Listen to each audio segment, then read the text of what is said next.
Bem, irmãos, nós vamos, nessa manhã, compartilhar a palavra do Senhor. E eu costumo dizer que é sempre uma grata oportunidade podermos compartilhar a palavra do nosso Deus, porque a palavra de Deus é vida para a nossa alma. É a palavra de Deus que nos sustenta. E eu sempre fico muito feliz e contente quando tenho a oportunidade de compartilhar aquilo que Deus tem colocado em nossos corações. O Anderson e companhia me disseram que eu tenho 2 horas, é isso? Nessa manhã para poder ministrar a palavra, então estou muito tranquilo, por isso estou falando pausadamente com os irmãos. Por aí, né, meu irmão? Brincadeira, não vou tomar muito tempo dos irmãos, não. Confesso que eu não sou muito prolixo, mas eu preciso ministrar aquilo que Deus colocar em nossos corações. Nós estamos vivendo um tempo muito singular na Igreja Batista do Centenário Colubandê. Um tempo de processo, um tempo onde os irmãos estão aí orando copiosamente por todo o desenrolar desse acontecimento. Eu posso imaginar, porque também já passei por isso em algumas outras ocasiões, e o nosso coração fica bastante reflexivo quanto àquele que Deus nos dará nesse tempo para apacentar a sua igreja. É bem verdade que a gente se debruça mais em oração e busca, mas essa é a igreja do Senhor. Lembro-me que na ocasião, quando foi me perguntado pela comissão acerca do ministério do pastor, eu usei uma frase que dizia o seguinte, que Deus não fez igrejas para pastores, não. Deus fez pastores para a sua igreja. Amém, irmãos? Então, Deus certamente está na condução de todo esse processo, está na condução de todo esse acontecimento. E o tema da mensagem que eu quero trabalhar com os irmãos nesta manhã, diga assim comigo, a igreja que Deus quer. Nós somos a igreja que Deus quer, amém, irmãos? E eu quero, à luz desse tema, trazer ao coração dos irmãos a reflexão quanto essa igreja que nós precisamos ser à luz daquilo que o próprio Deus deseja que nós sejamos. Nós somos a igreja de Cristo, e isso é um fato. Jesus, após a confissão apaixonada de Pedro, declarando-o como sendo o Cristo, o Filho do Deus vivo, lá em Mateus capítulo 16, verso 16, Jesus declara que a partir daquela palavra, daquela declaração de Pedro, ele edificaria a sua igreja, sobre a qual as portas do inferno não iriam prevalecer. Somos a igreja de Cristo. É justamente por esse motivo, por sermos a igreja de Cristo, que a igreja vem resistindo ao longo de todo esse tempo. A igreja vem ao longo de toda a sua existência sofrendo agruras, dificuldades, mas de uma forma resiliente, sob a operação do Santo Espírito, nós estamos aqui vivos e continuaremos vivos para a glória do Senhor. Amém, irmãos? A igreja só acaba se Cristo acabar. E como Cristo não acaba, eis aqui a igreja de Deus, a igreja do Deus vivo. Mas, por certo, se eu franquear a palavra aos irmãos, e eu lançar à igreja a seguinte pergunta, o que nós poderíamos retirar ou acrescentar na visão dos irmãos para que nós possamos ser a igreja ideal? Ao meu ver, ao teu ver, qual é o perfil de uma igreja ideal? Se eu franquear a palavra aqui, eu tenho certeza que cada um dos irmãos vão de alguma forma acrescentar alguma coisa. Alguns dirão, pastor, o amor, a comunhão, e cada qual dará aí a sua contribuição a fim de montarmos essa igreja que aos nossos olhos, essa igreja que ao nosso entendimento é a igreja ideal, operosa e frutífera nos seus feitos. Porém, quando voltamos nossos olhares para a palavra de Deus, quando nos debruçamos sobre a palavra do nosso Senhor, a revelação escrita de Deus para os homens, encontramos verdades ou verdadeiros elementos indispensáveis para que uma igreja viva a verdade de Deus, na sua autenticidade, na sua verdade. E eu quero aqui, juntamente com os irmãos, eu separei aqui, eu quero elencar 4 elementos irrevogavelmente essenciais para uma igreja saudável, fecunda e abençoada. A igreja que Deus quer. E a primeira característica dessa igreja que Deus quer está lá no livro de Josué, capítulo 1, verso 8. Você consegue me acompanhar nessa leitura? Vai ter a projeção aqui, com certeza. Abra a tua Bíblia, se você puder. Mas acompanhe-nos nessa projeção, de modo que façamos aí uma mesma leitura.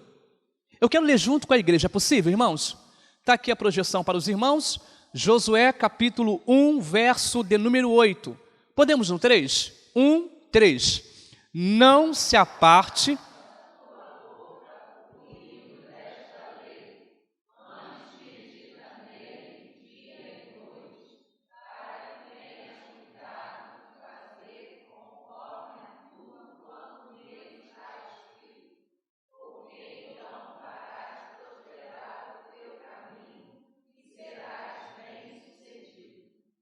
a igreja que Deus quer, primeiro, é uma igreja solidificada na sua palavra. A igreja que Deus quer é uma igreja solidificada na sua palavra. Nós temos o manual, nós temos a bússola, nós temos, como igreja que somos, o direcionamento do Senhor para o seu povo. Nós temos nas nossas mãos, ou diante de nós, um grande tesouro, que se fizermos uso, e um bom uso da sua palavra, nós seremos bem-aventurados em todos os nossos feitos. De Gênesis a Apocalipse, Deus tem mostrado-nos que a sua palavra é luz para os nossos caminhos, é direcionamento para a nossa vida. É bem verdade que aquele que despreza a palavra de Deus, aquele que não volta os seus olhos para a palavra de Deus, vive dias e momentos conturbados, turbulentos. Mas quando nós voltamos nossos olhares para o Senhor, à luz da sua palavra, nós caminhamos em direção àquilo que Deus tem para cada um de nós.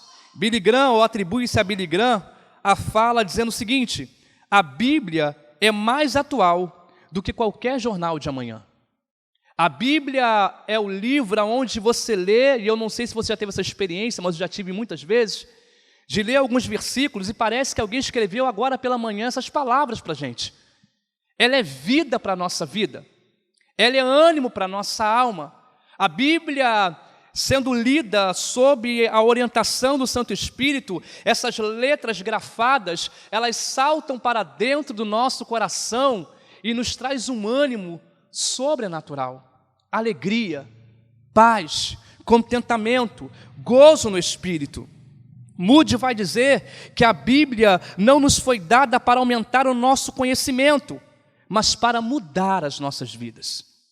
Quando eu leio a palavra do Senhor, na intenção de que Deus fale comigo através dela, essa palavra traz vida para a nossa vida. Essa palavra modifica o nosso interior por completo. Essa palavra nos transforma e nos faz ser novas criaturas em Cristo Jesus. Eu lembro que para o salmista, lá no Salmo 119, meu irmão Eduardo, essa palavra é tão preciosa que ele vai dizer no verso 11, escondi a tua palavra onde, irmãos? No meu coração, para eu não pecar contra ti. Ora, só guardamos aquilo que é precioso para nós, só guardamos aquilo que de fato tem valor para nós.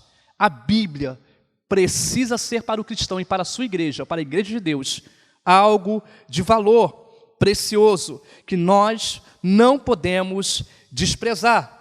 Charles Spurgeon, ele vai dizer que a Bíblia, e toda a Bíblia, e nada mais do que a Bíblia, é a religião da igreja de Cristo.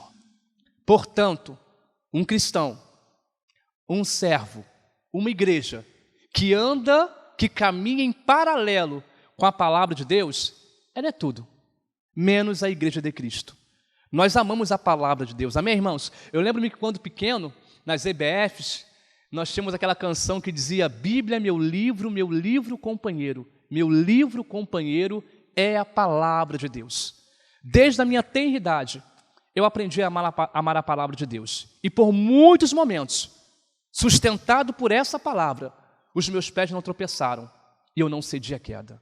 Portanto, meu irmão, portanto, minha irmã, a igreja que Deus quer que nós sejamos é, sobretudo, uma igreja que ama a sua palavra. Eu lembro lá de Paulo, falando aos bereanos, em Atos capítulo 17, verso 11, a gente consegue? Atos 17, verso de número 11, olha o que acontece aqui.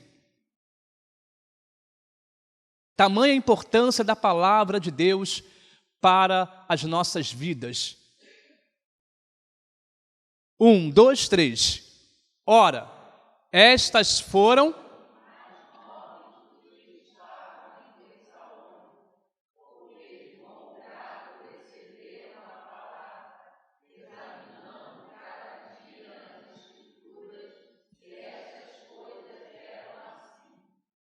irmãos, enquanto Paulo falava, enquanto Paulo pregava, os bereanos examinavam a palavra e a cada dia eles iam crescendo na fé e na graça.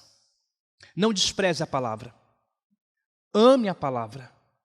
O salmista também no Salmo 119, no verso 105, vai dizer que lâmpada para os nossos pés e luz para os nossos caminhos. Por muitos momentos, e em grande parte desses momentos, é a palavra que vai trazer luz aos seus caminhos para você prosseguir. Não tente vencer as suas tribulações, não tente passar pelas suas agruras, longe da observância da palavra de Deus, porque ela será o teu sustento, o teu alimento e vai iluminar o teu caminho para você prosseguir. A igreja que Deus quer que nós sejamos é uma igreja solidificada na palavra. Segundo, a igreja que Deus quer que nós sejamos é uma igreja que cultiva a unidade. Diga comigo, uma igreja que cultiva a unidade. Romanos capítulo 15, verso 5 e verso 6, Paulo falando aos irmãos em Roma, ele vai declarar as seguintes palavras: Ora, o Deus de paciência e de consolação vos conceda o mesmo sentimento, uns para com os outros, segundo Cristo Jesus, para que concordeis a uma boca, glorifiqueis ao Deus e Pai do nosso Senhor Jesus Cristo. Deus, no seu coração, deseja que nós caminhemos em unidade. Por que usa a expressão unidade e não união? A diferença? Nós temos que ser unidos? Sim ou não, irmãos? Sim. Temos que andar em unidade? Sim. E qual é a diferença então, pastor, de uma coisa a outra? Bom, o dicionário nos revela isso. No entanto, eu quero, para exemplificar, trazer aos irmãos acerca dessa diferenciação. Eu ouvi certa feita um pastor falando sobre isso, eu gostei muito da sua ilustração. Imagine você um saco de batatas, e você tem ali batatas grandes, batatas menores, não é isso? Mais rugosas, outras mais lisas. Então, as batatas estão naquele saco, estão unidas ali, amém, irmãos? Mas quando você pega essas mesmas batatas e você ferve uma água e joga essas batatas na água a fim de fazer um bom purê. Quem gosta de purê, irmãos? Amém? Quando você faz um purê com todas aquelas batatas perderam as suas características iniciais? De certa forma, sim. Porque lembra que eu falei que havia algumas batatas que eram maiores e outras menores? Algumas rugosas e outras mais lisas? No entanto, uma vez feito esse purê, agora você vê uma única coisa. Agora você vê um único conteúdo, com a mesma densidade, com a mesma textura e com o mesmo sabor. Conseguiram perceber e identificar a diferença entre união e unidade? De fato, nós temos que estar juntos para caminharmos como igreja. E Paulo é muito feliz quando compara a igreja com o corpo de Cristo. Ele vai dizer que cada órgão tem a sua função para a operação ou para a boa operação dessa igreja orgânica, essa igreja que se move. No entanto, muito mais do que estarmos em união, o que é importante, nós precisamos caminhar em unidade. Quando eu falo caminhar em unidade, eu falo caminharmos no mesmo propósito, numa mesma direção, sob uma mesma observância. Ora, se eu, enquanto pastor, puxar o negócio para um lado e você puxar para o outro, certamente não sairemos do lugar. Se o meu entendimento for A e o seu teu entendimento for B, e não chegarmos ao entendimento daquilo que Deus quer para nós enquanto igreja que somos, irmãos, certamente não prosperaremos nos nossos feitos. Nós precisamos entender que a unidade, ela vai principiar e vai condicionar essa igreja a chegar ao local ou ao lugar que Deus quer que ela chegue. Não é o meu entendimento, não é o meu querer, não é a minha vontade, é o que Deus quer para que em unidade consigamos caminhar.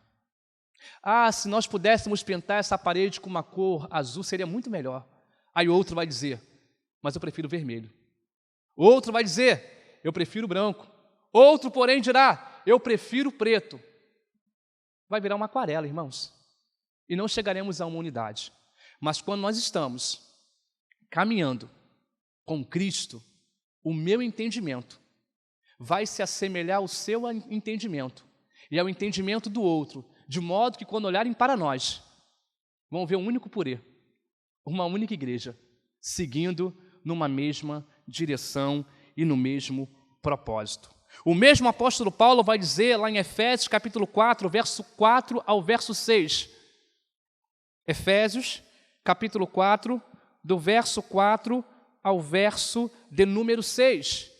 Há um só corpo e um só Espírito, como também fostes chamados em uma só esperança da vossa vocação. Verso 5.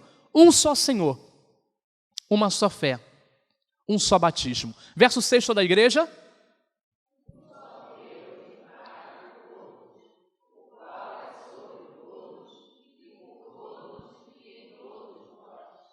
Irmãos, a união, ela é temporária. Pois as mesmas pessoas que um dia se ajuntam, também em algum momento vão se espalhar. Quantas pessoas passou pela sua vida, ou passaram pela sua vida e pela minha também, que nós jurávamos amor eterno e que nunca iríamos nos deixar. Lembro-me da nossa época de escola, pastor Roberto Ramos. Escola Técnica Estadual Henrique Lage, ano de 2000, aonde estávamos ali iniciando nosso ensino médio, e a gente fez ali várias juras, Eduardo, de que nunca iríamos nos separar. Aí pegamos telefone, trocávamos telefone, não é assim? Vai trocando telefone, e olha, vamos perder o contato não, hein? E hoje? Aonde estão essas pessoas? Não sei. Como estão essas pessoas? Não sei. E às vezes, Adriano, tem que buscar nas mídias sociais para ver se eu encontro alguém para ver como está. Olha como o nosso coração nos engana. Porque juramos união e não unidade.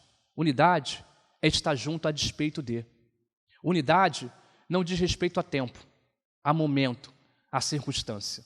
Precisamos caminhar em unidade. A igreja que Deus quer que nós sejamos é uma igreja que cultiva a unidade. De modo que quem entrar por aquelas portas vai entender que esse ambiente é um ambiente que vive em unidade. Amém, irmãos?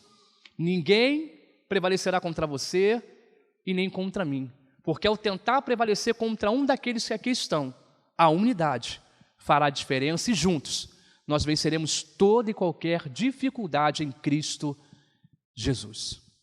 A igreja que Deus quer que nós sejamos é uma igreja que cultiva a unidade. Terceiro, a igreja que Deus quer que nós sejamos é a igreja que é baluarte da verdade. 1 Timóteo capítulo 3, verso 15, apóstolo Paulo falando ao seu moço Timóteo, futuro líder da igreja, ele dá a seguinte recomendação, dizendo: mas, se tardar, para que saibais como convém andar na casa de Deus, que é a igreja do Deus vivo. Leia comigo: a coluna e a firmeza da verdade. Olha aqui para mim, irmãos. No mundo de mentiras, no mundo de porfias, no mundo de engano, na era do fake news, nós somos baluarte da verdade. Por que o senhor diz isso com tanta veemência, pastor? Porque Jesus, certa feita, ele vai dizer o seguinte: eu sou o caminho, a verdade e a vida. Ninguém vem ao Pai senão por mim. Entenda, não há um outro caminho, não há uma outra verdade, não há uma outra vida, a não ser em Cristo. E a pergunta é, nós somos de Cristo? Sim ou não? Essa igreja é de Cristo? E se essa igreja é a igreja de Cristo, nós precisamos caminhar com a verdade. O apóstolo Paulo vai dizer, nada podeis com a verdade, senão pela própria verdade. A verdade precisa permear, precisa estar conosco enquanto igreja em todos os nossos caminhos. É bem verdade que em algum momento a verdade vai ferir.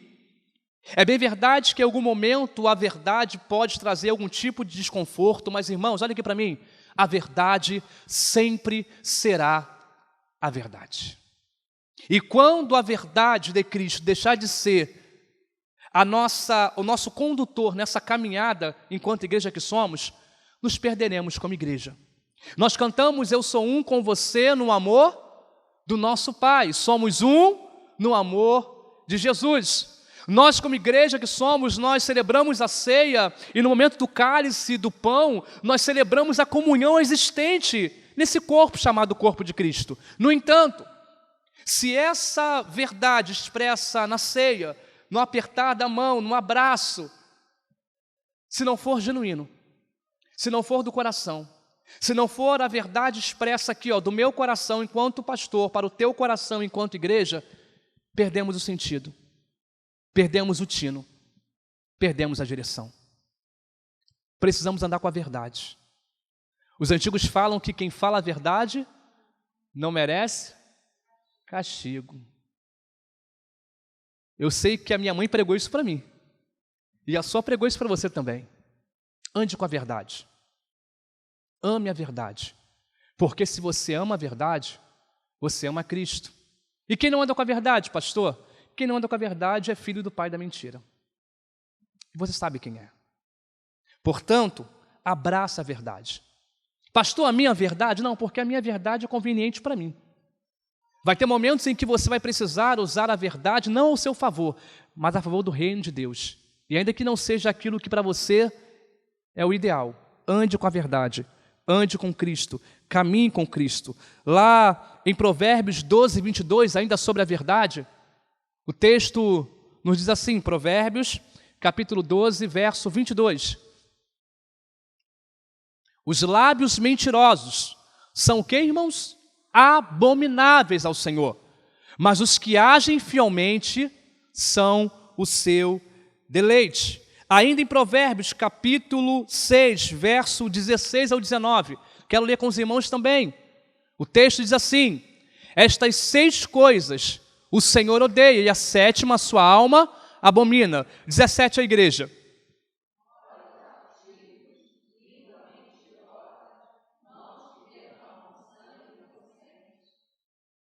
Coração que maquina pensamentos perversos, pés que se apressam a correr para o mal. 19.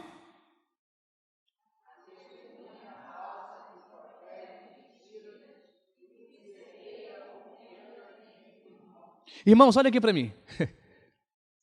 Quem anda com a verdade, quem é amigo da verdade, quem é amante da verdade, sabe quem é de mentira.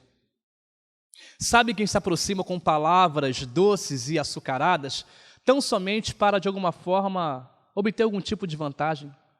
Quando você caminha com a verdade, você consegue olhar no olho e distinguir quem é quem, se o que fala está vindo do coração ou simplesmente do lábio. Eu gosto de falar que quando eu converso com alguém, eu gosto de olhar muito nos olhos desse alguém, porque os olhos falam muito mais do que a boca. Concordam comigo? Faz sentido para você? Ande com a verdade. Ame a verdade, pois Cristo é a verdade. E quarto e último, a igreja que Deus quer que nós sejamos é uma igreja que vive o amor. Amém, irmãos? Filipenses capítulo 1, verso 9 ao verso de número 11. Filipenses,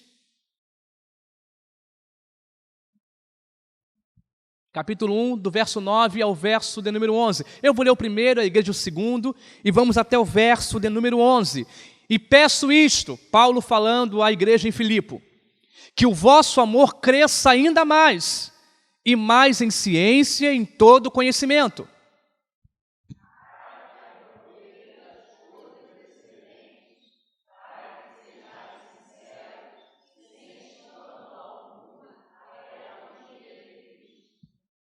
Cheios dos frutos de justiça, que são por Jesus Cristo, para a glória e louvor de Deus. João capítulo 5, verso 3. João capítulo 5, verso de número 3. A igreja.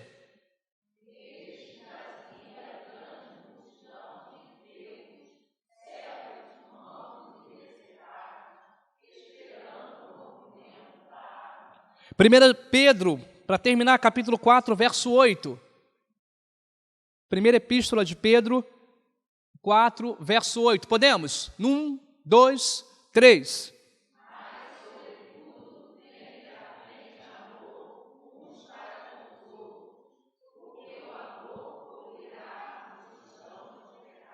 Irmãos, que amor é esse? Que nós tantos pregamos, falamos e por momentos não vivemos. Amor é um sentimento? Pastor, eu concordo que amor é um sentimento. Quem concorda que amor é um sentimento? Levante uma de suas mãos. Os favoráveis? Não? Ninguém? Só eu? Ah, irmã, ele concorda. 2, 3. Pastor, o amor é um sentimento. Sim, o amor é um sentimento para mim. Alguns concordaram que sim, outros esperaram o que o pastor vai falar depois. Mas eu costumo pensar que o amor é mais do que um sentimento. O amor é uma decisão. Eu decido amar. O amor jamais vai partir de alguém para mim. Muito pelo contrário. O amor sempre vai partir do meu coração para o teu coração. Sabe por quê? Porque se em algum momento os nossos laços se desfizerem, se em algum momento um aborrecimento qualquer romper a nossa boa caminhada, eu não vou me frustrar depositando no outro um sentimento que eu deveria liberar como sendo amor e não liberei. O nosso problema é que a gente às vezes atribui ao outro o nosso coração, entrega ao outro a nossa vida e fala, eu te amo porque você me ama. E depois que você deixa de me amar, o que acontece? O que fica? O que sobra?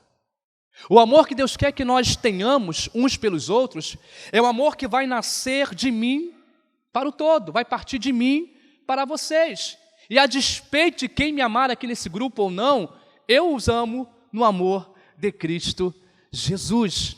O amor genuíno, o amor verdadeiro, o amor não malicioso, o amor não tendencioso, o amor não faccioso, o amor que não barganha, o amor de verdade, o amor na sua essência, o amor que não olha para o outro com tão somente os defeitos e os erros que o outro comete, mas o amor que consegue fazer enxergar no outro aquilo que você mesmo e eu mesmo precisamos alcançar em Cristo, que é o perdão diário, que é a graça diária, que é o arrependimento diário. Sabe, é bem verdade que há pessoas que se valem da palavra de Deus para imputar no outro uma série de culpas, uma série de penitências, mas quando eu olho para a palavra e percebo na palavra a igreja que Deus quer que eu seja, eu sou a mão estendida àquele que está caído.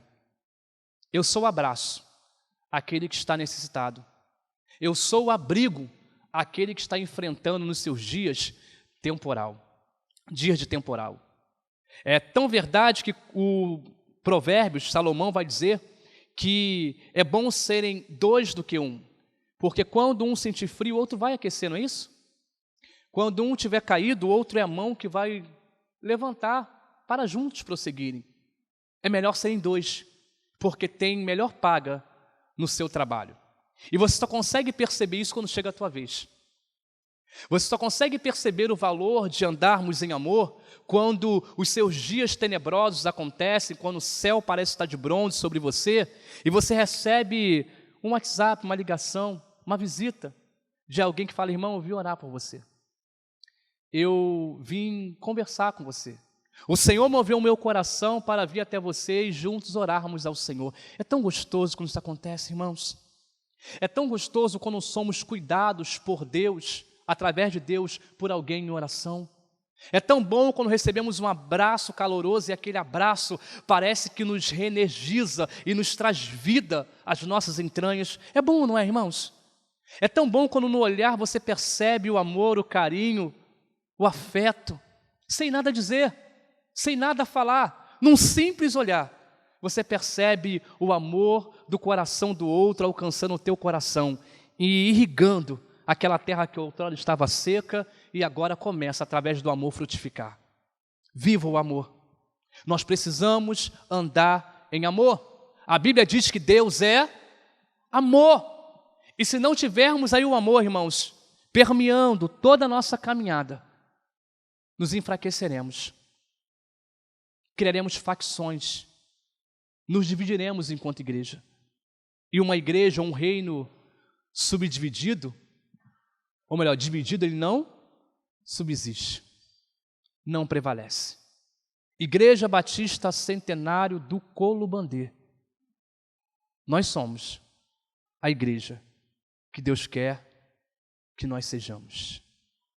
A despeito de qualquer dificuldade, a despeito de toda e qualquer situação, entenda no seu coração, se você é membro, se você pertence a essa igreja, ore copiosamente ao Senhor todos os dias da sua vida, para que você seja essa igreja. Porque se eu oro para que eu seja essa igreja, e se Eduardo ore para que ele seja essa igreja, e se o pastor Roberto Ramos ora para que ele seja essa igreja, todos nós seremos essa igreja. Amém, irmãos? Há uma frase popular que diz que se cada um varrer a porta da sua casa, toda a rua vai estar limpa. Faça a tua parte. Faça a tua parte. É bem verdade que a nossa predisposição é esperar que o outro faça. A comissão está trabalhando, amém, eu vou descansar. Não, irmãos, enquanto a comissão trabalha, ore. Coloque o coração da comissão diante do Senhor. Coloque o coração da diretoria estatutária diante do Senhor. Coloque a junta diaconal dessa igreja diante do Senhor. Porque juntos, e tão somente juntos, seremos a igreja que Cristo quer que nós sejamos. A gente pode orar agora? Você pode se colocar de pé?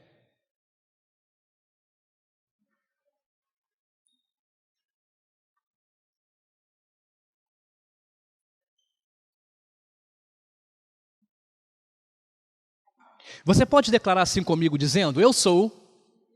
Pode ser um pouquinho mais forte, né? Eu sou a igreja que Cristo quer. Eu ouvi um amém? Amém. Feche teus olhos. Vamos falar com Deus. Vamos falar com o nosso Pai. Porque Ele está aqui, amém, irmãos? Deus está aqui, contemplando o nosso coração, contemplando as nossas dificuldades, os percalços, mas ainda assim, a despeito de tudo isso, trazendo fortalecimento dos céus para esse corpo chamado igreja. Meu Senhor, nós reverenciamos a Tua presença nesse lugar e declaramos que Tu és bem-vindo, porque essa igreja é Tua, essa casa, essa agência foi o Senhor quem estabeleceu nesse lugar. E estabeleceu, Deus, com um único propósito: ser farol, ser luzeiro Teu, Deus, para essa comunidade que tanto precisa ouvir falar do Teu nome. Deus, é bem verdade que quando olhamos para o nosso próprio coração e quando olhamos para a intencionalidade das nossas próprias pretensões humanas, nos achamos, ó Deus, tão distantes daquilo que Tu desejas para nós. Mas quando nos valemos da Tua palavra e quando nos debruçamos sobre ela, encontramos nela, ó Deus, a igreja que Tu queres, a verdadeira igreja que Tu queres que nós sejamos. Meu Senhor, que o Senhor possa fazer essa palavra arder em nossos corações. Ainda tantas pessoas aqui do lado, Deus, aqui do lado, que precisam ouvir a Tua voz. Ainda tantos perdidos nesse mundo que precisam, ó Deus, que a Tua igreja se levante e diga: eu sou a igreja de Cristo. Assim como Paulo, que as pessoas possam aqui dizer: olhem para mim, porque imitando a mim, olhando para mim, vocês verão Cristo manifesto. Vocês verão a graça manifesta. Meu Senhor, essas portas não estão abertas ao longo de todo esse tempo em vão. Não, Deus. Nós queremos que ainda há muita coisa do céu para acontecer aqui. Ainda há muitas vidas a se renderem ao Senhor. Os cegos, os mancos, os coxos, os doentes da alma, os enfermos da alma, os cativos encontrarão aqui nesse lugar libertação, sim, porque o Senhor ainda continua sendo Deus dessa igreja e continuará. O Senhor é o dono dessa casa, é o Senhor quem dirige, é o Senhor quem direciona, e o nosso coração tão somente precisa obedecer à voz daquele que comanda e é maior do que nós. Se porventura, Senhor, se porventura, Deus, Satanás tem tentado de alguma forma ludibriar o nosso coração com pensamentos esquivos, com sentimentos ambíguos, ó Deus, a centralidade da Sua palavra, que caia por terra agora todos os inimigos de Deus na Igreja Batista do Centenário em Colubandê. Essa igreja é Tua, nós somos o Teu povo e as portas do inferno não prevalecerá contra nós. Ao cansado, dê força. Ao abatido, Deus, revigore nessa manhã no nome de Jesus. Que possamos voltar para os nossos lares com os corações inflamados de alegria, com a alma transbordando de paz, com o nosso interior, ó Deus, transbordando em gozo, em contentamento. Por quê? Porque entendemos e compreendemos que apesar de nós, ainda assim, nós somos a igreja que Tu quer, ou Tu queres que nós sejamos. Nos abençoe, nos guarde, guia os nossos passos. É a nossa oração, Deus. No nome de Jesus. Amém, amém e amém. Deus abençoe, irmãos.